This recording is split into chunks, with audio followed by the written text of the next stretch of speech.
Hello everyone. So about 6 months ago I did an oil change on my MX5 here, and I put in the manufacturer's recommended 10W40 semi-synthetic oil. But I noticed actually that after I'd done the oil change there was a lot more tick from the lifters, especially on startup, and also sometimes after a long run, if the engine was idling a bit after that, then it would start ticking a little bit as well. Which is a bit strange because it's brand new oil, genuine Mazda filter, oil pressure was fine, so I'm not quite sure why that started happening. But I did some research online, and one of the cures that people mentioned is to switch to fully synthetic, and in fact the one that's recommended is Mobil 1, which is a 0W40 fully synthetic oil. So I'm going to give that a try. What I'm going to do is I'm going to flush out the oil that's in there currently, and then run this semi-synthetic 5W40 oil, which I got for on special, so it only cost me about £10. And that's just going to be basically just to flush out all the other oil in the engine, and then I'm going to run it for about maybe 50 or 100 miles, drop this out, and then put in the Mobil 1 fully synthetic.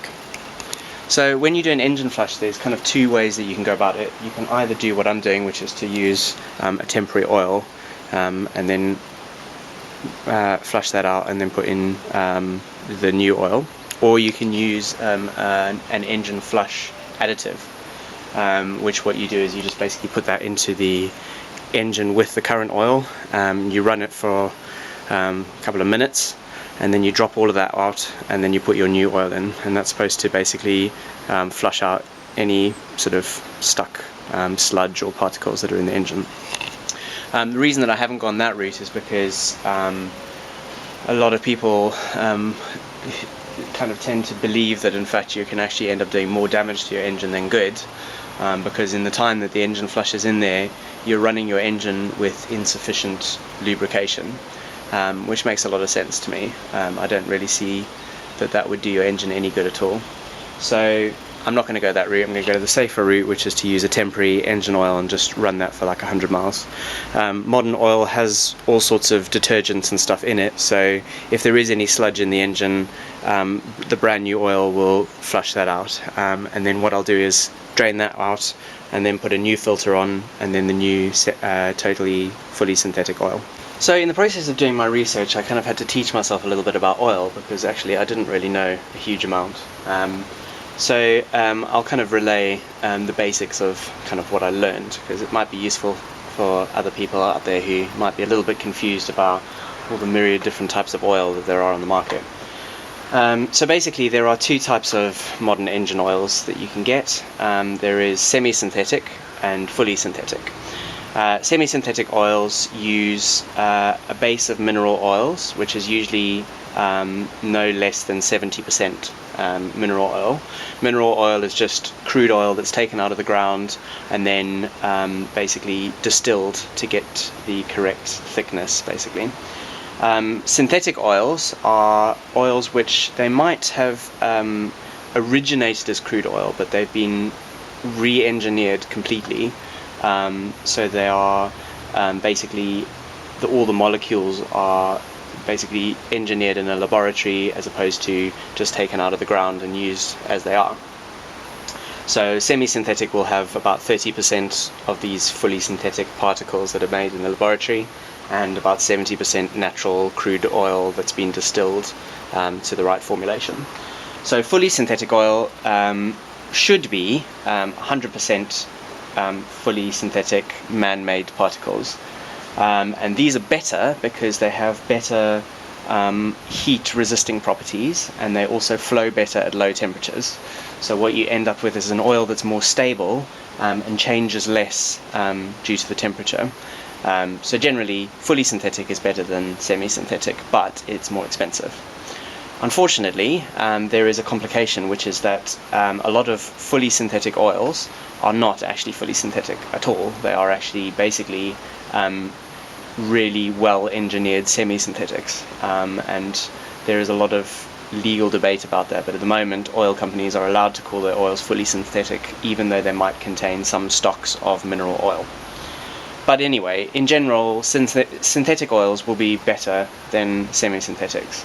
However, on an older engine, fully synthetic oils can leak a bit more past seals and gaskets and that sort of thing if they're a bit older, for the simple reason that the particles are all of a standard size, which means that they can actually flow better through cracks and small gaps.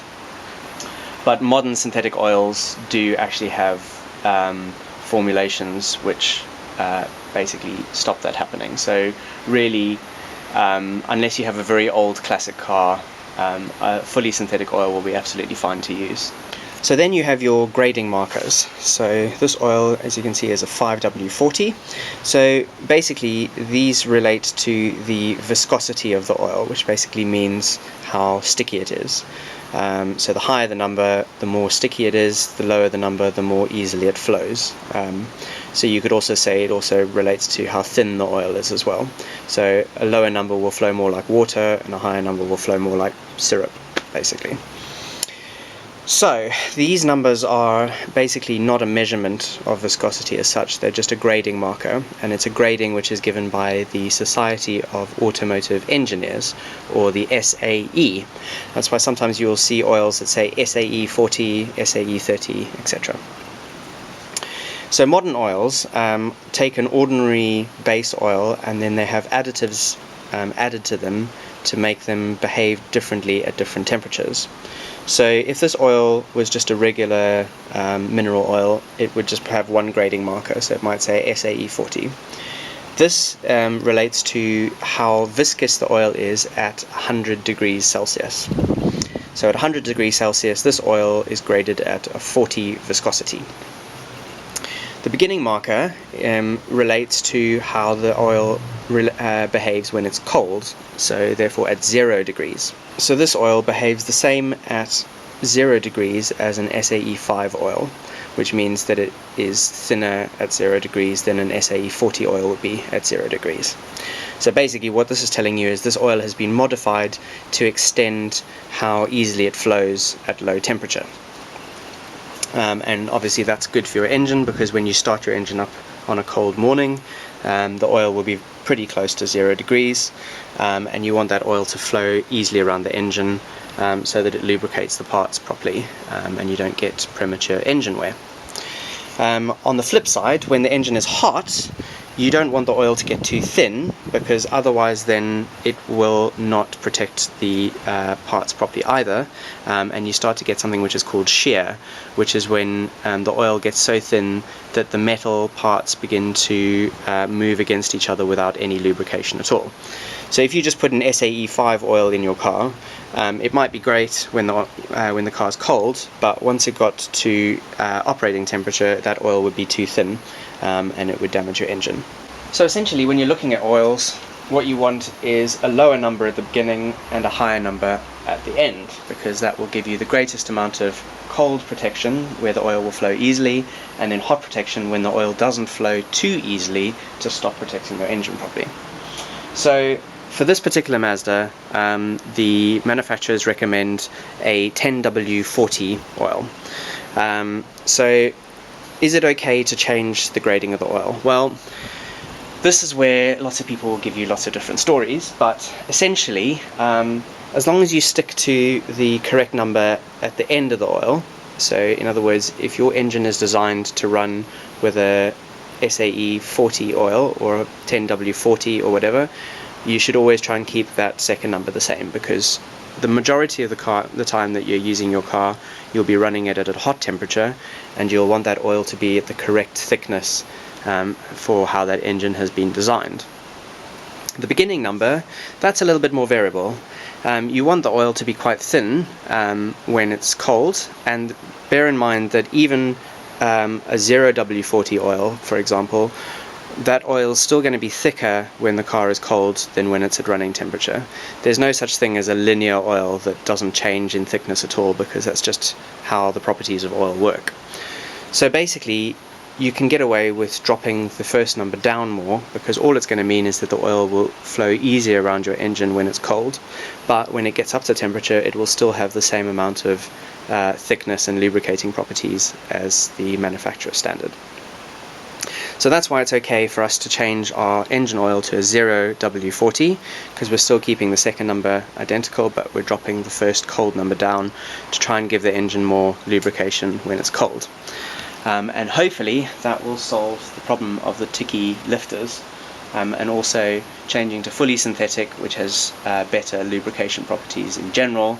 That will also help lubricate the engine better when it's warm as well, which should help with that lifter problem that I've had from time to time when I'm idling after a long run. This is the delicate bit. If you're not careful, this is the part where you can end up with oil everywhere.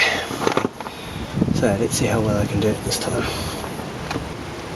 There we go, and go. Look at that. Beautiful. Okay, so because it's winter and it's already getting dark, even though it's still the middle of the afternoon, I've now got my lovely head torch on.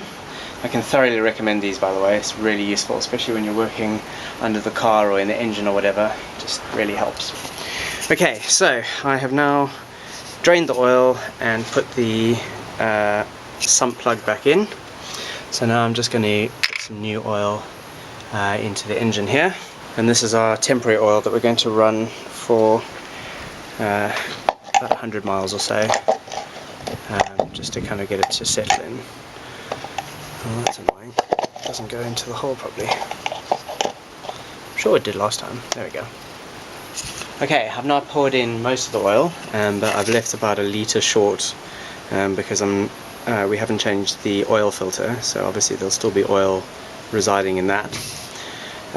So I'm just going to let that drain through for a couple of minutes and then check the dipstick to see how we're doing. Okay, so I'm just going to put the dipstick back in here and just do a little check. Okay, right, I don't know if you can see that. You probably can't because the light is making it a bit out of focus, but basically the oil is now up to the full line. So I'm going to now just turn the engine over just to get the oil circulating. It's good, nice oil pressure there. I don't know if it's my imagination, but it already sounds smoother. Probably is just my imagination though. Right, now that we've run the engine again, I'm just going to do another dipstick check. And when you're checking the dipstick, it's quite important to make sure that the dipstick doesn't rub against the sides and give you a false reading. I don't know if you can see that, you probably can't, but basically that's right on the full line. It looks perfect. It's difficult to see because the oil's so new. Let's do one more check.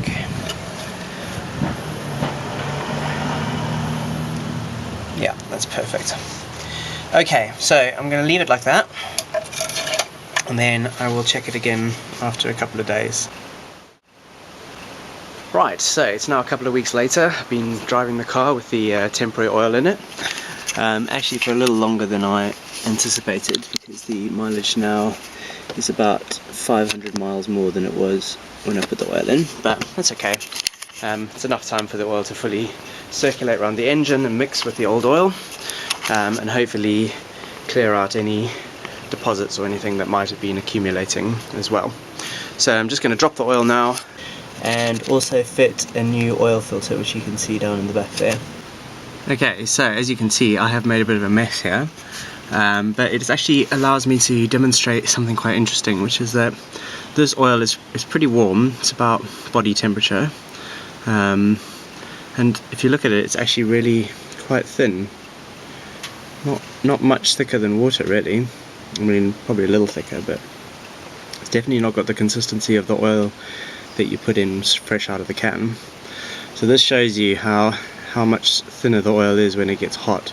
Okay, so I'm now going to just start pouring in my new Mobil 1 fully synthetic.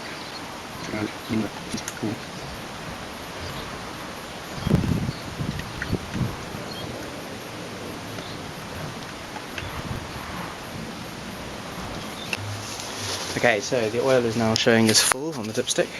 So what I've done is I've just pulled the spark plugs out, and what I'm going to do is turn the engine over without starting it, so that the oil can get into the filter without causing too much wear on the engine. So I'm just going to crank it a little bit here.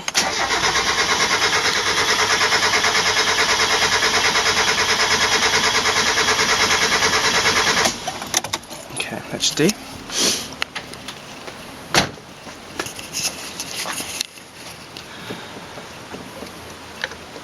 Okay, spark plugs back in.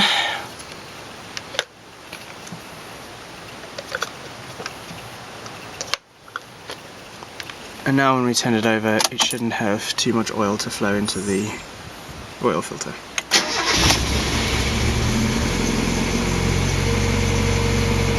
There we go.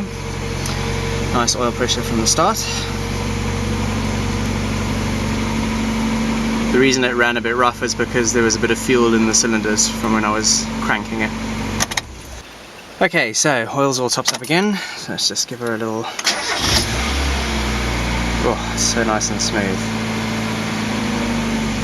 Well, I can definitely say with absolute certainty that it sounds much quieter than it did before I did this little project. At the moment, the loudest sound you can hear is actually the sound of the injectors. I couldn't even hear those before. So yeah, I think this has been an absolute success, and would definitely recommend using synthetic oil in your engine.